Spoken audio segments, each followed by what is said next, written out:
Our regular programming, but just wanted to congratulate once again Brian Heathman, Nimitz Junior High. He's the winner in today's Odessa American Spelling Bee. We take you now back to regular programming.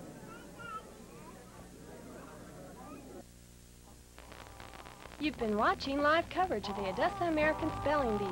KOSA TV, setting the pace for others to follow. Try spelling narcolepsy. That was just one of the words these Permian Basin students here at Odessa College had to know for today's regional spelling bee. 47 students from all over the Permian Basin put themselves in the grueling position of having to spell words like poltergeist, croissant, and psoriasis. Finally, only two contestants were left, 13-year-old Brian Heathman and 14-year-old Fred Wood. After a 45-minute showdown, the word that decided the contest was uttered. Heathman, an 8th grader at Nimitz Junior High, successfully spelled the word foramente.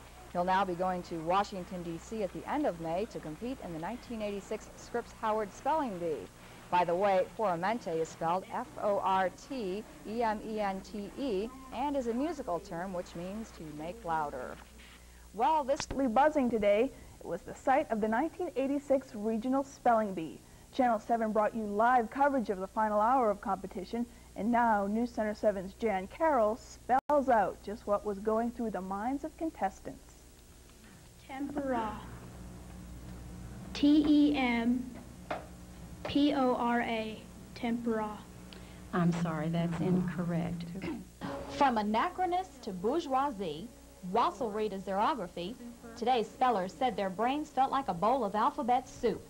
After 3 hours of musical chairs up to the podium and hearing a list of nearly 325 words, their faces spelled out the S-T-R-E-S-S these contestants were under. This is the Bible of the contestants here today, a list of practice words appropriately titled Words of the Champions. The only problem is, once you hit the podium, the book stays on the floor, and it's the real champion that can spell without it.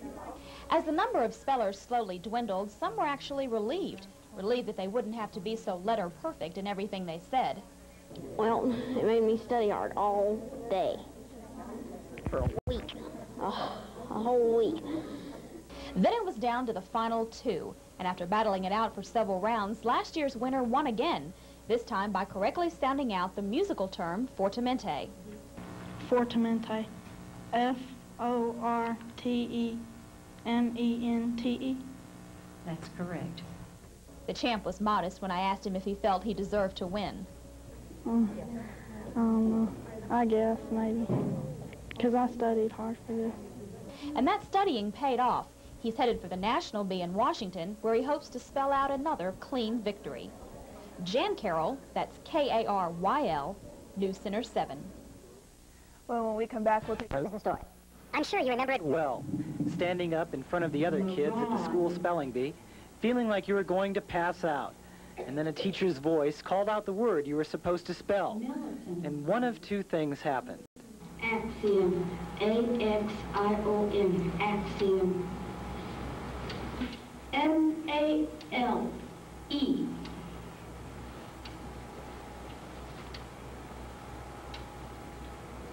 F-I-C-A-N-T. Maleficent. I'm sorry, that's incorrect. Having misspelled the word, you were disappointed, but tried not to show it. If you got the word right, you were relieved, for about 20 seconds anyway.